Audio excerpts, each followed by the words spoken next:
السلام علیکم Matiullah Jan, M J T V. Supreme court میں آزادی رائے کا بول بالا ہو گیا ہے، اور جب بھی کوئی کسی صحافی کے حق میں فیصلہ آتا ہے تو یقینی طور پہ بول بالا ہوتا ہے، مگر یہ ایک جینون کیس تھا، ایک انتہائی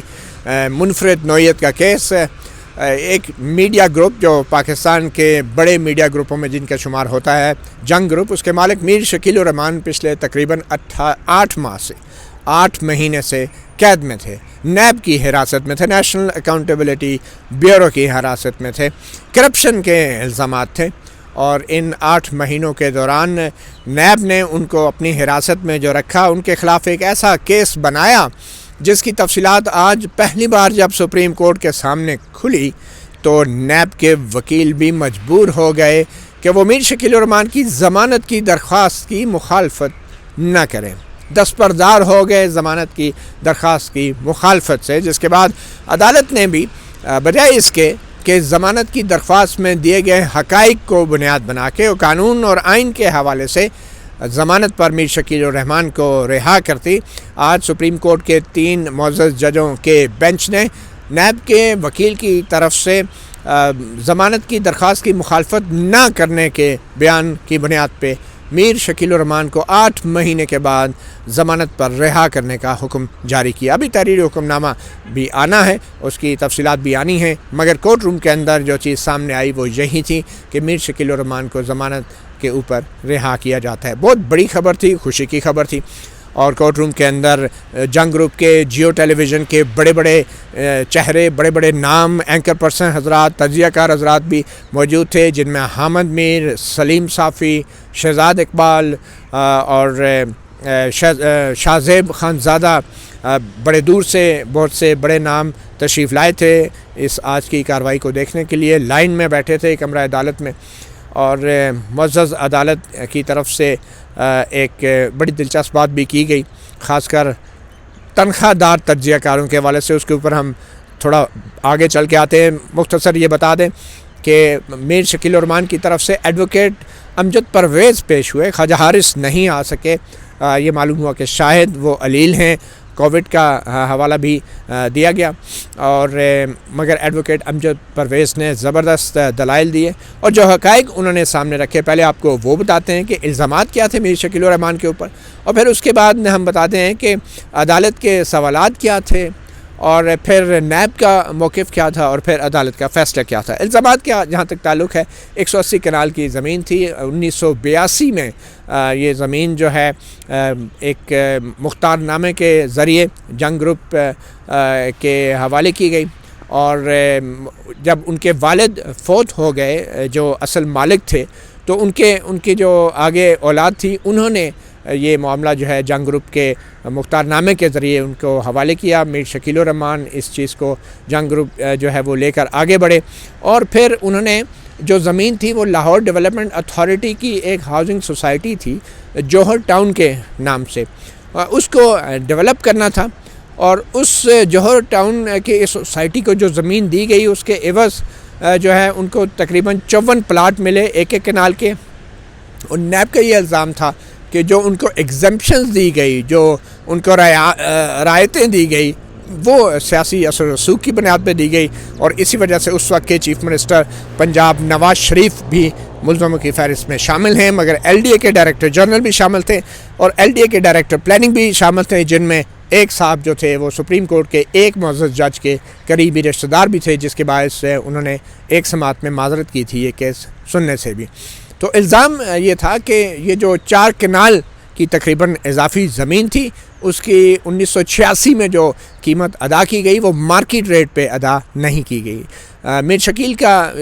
جو وکیل تھے امجد پرویز ایڈوکیٹ، ان کا یہ موقف تھا کہ اس وقت یہ مارکیٹ ریٹ آج کا لاگو نہیں ہوتا تھا، اس وقت جو 60,000 کا مارکیٹ ریٹ تھا وہ مارکیٹ ریٹ جو ہے وہ میر شکیل الرحمان نے ادا کر دیا تھا، اور انہوں نے دستاویزات دکھائی، اور اس وقت کی لاہور ڈیولپمنٹ اتھارٹی کی پالیسی کے پیپرز پڑھ کے سنائے، اور اس سے یہ واضح ہو رہا تھا کہ یہ کیس بظاہر نیب نے جو بنا رکھا تھا اس میں کوئی جان نہیں ہے۔ اب ظاہری بات ہے یہ صرف ضمانت کی ایک درخواست تھی، اور ضمانت کی اس درخواست پہ سپریم کورٹ کی طرف سے میرٹس کے اوپر، حقائق کے اوپر کوئی بڑی آبزرویشن آنا جو ہے اس سے براہ راست اثر پڑ سکتا تھا اس ریفرنس پہ، اس اصل کیس پہ جو نیب کی عدالت میں زیر سماعت ہے۔ تو عمومی حالات میں سپریم کورٹ اس طرح کے میرٹس کے اوپر رائے نہیں دیتی تاکہ نیچے عدالتوں میں اس پہ اثر انداز نہ ہو، مگر اس کا یہ مطلب بھی نہیں کہ ضمانت کی درخواست کے اندر جو ضمانت کے حقائق ہیں، جو بظاہر جو پرائما فیسی حقائق ہیں اور جو قانونی پوزیشن ہے ان کی رہائی کے لیے، اس کو بھی ڈسکس نہ کیا جائے۔ اور جب نیب کے وکیل نے دیکھا کہ ان کو باہر نکلنے کا کوئی راستہ نہیں مل رہا قانونی اعتبار سے، تو انہوں نے کہا کہ وہ اس ضمانت کی درخواست کی مخالفت نہیں کریں گے، جس کے بعد جو ہے بہت سے ایسے سوالات تھے جو معزز ججز نے بھی کیے جس کے جواب نیب کے وکیل نہیں دے پا رہے تھے، خاص کر جو مارکیٹ ریٹ کا حوالہ تھا، اور پھر جو پالیسی تھی کہ جو ایکسیس لینڈ تھی، جو اضافی زمین تھی جس کا الزام تھا میر شکیل الرحمان پہ کہ انہوں نے اس اضافی زمین کی ادائیگی بھی نہیں کی، تو وہ اضافی زمین کی ادائیگی اور جو ریٹ تھا اس کے حوالے سے بھی نیب کے وکیل دستاویزی ثبوت نہیں دے سکے کہ اس وقت 1986 میں یہ ریٹ تھا، جبکہ میر شکیل الرحمان کے وکیل نے دستاویزات سے یہ دکھا دیا کہ 1986 میں جب وہ یہ ادائیگی کر چکے تھے اضافی زمین کی، تو اس کے 4 سال بعد تقریباً 1990 میں جا کے ایل ڈی اے کی طرف سے ایک پالیسی جاری کی گئی جس میں نئے ریٹ مقرر کیے گئے تھے۔ تو ایسی صورتحال میں سپریم کورٹ کی طرف سے توقع کی، سپریم کورٹ کے فیصلے میں ہم لوگ یہ توقع کر رہے تھے کہ وہ جسٹس باقر نے جس طرح خواجہ سعد رفیق والے ایک کیس میں بڑا تفصیلی فیصلہ دیا تھا کہ کیسے لوگوں کو کئی مہینے جیلوں میں رکھ کے جو ہے ان کی تذلیل کی جاتی ہے، تو اس حوالے سے بھی سپریم کورٹ کوئی بات کرے گی، مگر نیب کے وکیل جو ہیں بڑی آسانی سے جو ہیں وہ اپنی جان بچا کے سائڈ پہ ہو گئے۔ اور سب سے اس میں اہم بات یہ تھی کہ یہی وہ کیس تھا میر شکیل الرحمان کا جو کہ ہائی کورٹ کے لیول پہ نیب یہ کیس جو ہے وہ جیت چکی تھی، اور میر شکیل الرحمان کی ضمانت کی درخواست جو ہیں لاہور ہائی کورٹ میں مسترد ہو چکی تھی، اور لاہور ہائی کورٹ کے سامنے نیب کے وکلاء جو ہیں وہ ضمانت کی مخالفت سے دستبردار نہیں ہوئے تھے۔ بظاہر لاہور ہائی کورٹ کے بھی معزز ججوں کو نیب کے وکلاء نے دھوکہ دیا اور ان کو اس تاثر میں رکھا کہ وہ جو ان کی حراست ہے وہ قانونی ہے، اور جس پہ لاہور ہائی کورٹ نے بھی نیب کے وکلاء کو سن کے ضمانت کی درخواست مسترد کی تھی، مگر سپریم کورٹ میں آ کے نیب کے وکلاء جو ہیں وہ کئی قدم پیچھے ہٹ گئے، دستبردار ہو گئے مخالفت سے۔ تو یہ آج کی پروسیڈنگ تھی، مگر اس کے ساتھ ہی یہ بھی محسوس ہوا کہ آج سپریم کورٹ میں جو معزز جج تھے وہ بھی کافی ٹینس اور کافی تھوڑے سے برہم بھی نظر آئے، اور خاص کر بقول سپریم کورٹ کے معزز ججوں کے ان تنخواہ دار تجزیہ کاروں کے، ان تجزیہ کاروں پہ جو پے رول پہ ہیں، بقول جسٹس محمد قاضی امین کے کہ وہ بیٹھ کے عدالتوں کو اپنے تجزیوں سے انفلوئنس کرنے کی کوشش کرتے ہیں، وہ تجزیہ کار جو پے رول پہ ہوتے ہیں، اور ہم یہ اس بات کی اجازت نہیں دیں گے۔ میرے خیال میں ان سویپنگ ریمارکس اور ان جنرل ریمارکس کی سپریم کورٹ کے معزز ججوں کی طرف سے آنا، اس کا ظاہری بات ہے بڑا اثر ہوتا ہے، اور ہم جیسے صحافی اور عام شہری تو ڈر جاتے ہیں، اور پھر وہ ایسے تجزیے نہیں کر پاتے، اپنے دل کی بات، اپنی رائے کا اظہار بھی نہیں کر سکتے، اور خاص کر تمام بڑے بڑے جنگ گروپ کے اور دوسرے صحافیوں کی موجودگی میں انہوں نے کہا کہ یہ پے رول پہ جو تجزیہ کار ہیں یہ ہمیں انفلوئنس کرنے کی کوشش کرتے ہیں، اور ہم اس بات کی اجازت نہیں دیں گے۔ مگر پھر بظاہر وہی ہوا، جب یہ کیس ختم ہوا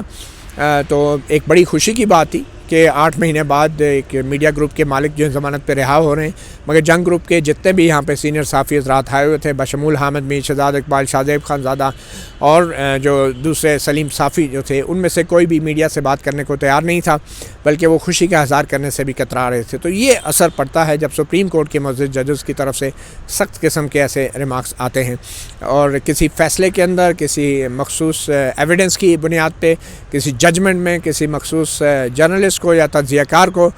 کے بارے میں فیصلہ دینا ایک بات ہے، اور جنرل رائے دینا اور اس کا اثر جو ہے پوری سوسائٹی پہ وہ ایک ڈفرینٹ ہوتا ہے۔ تو آج کی اس کارروائی سے یہ بھی ثابت ہوتا ہے کہ جیسا کہ جسٹس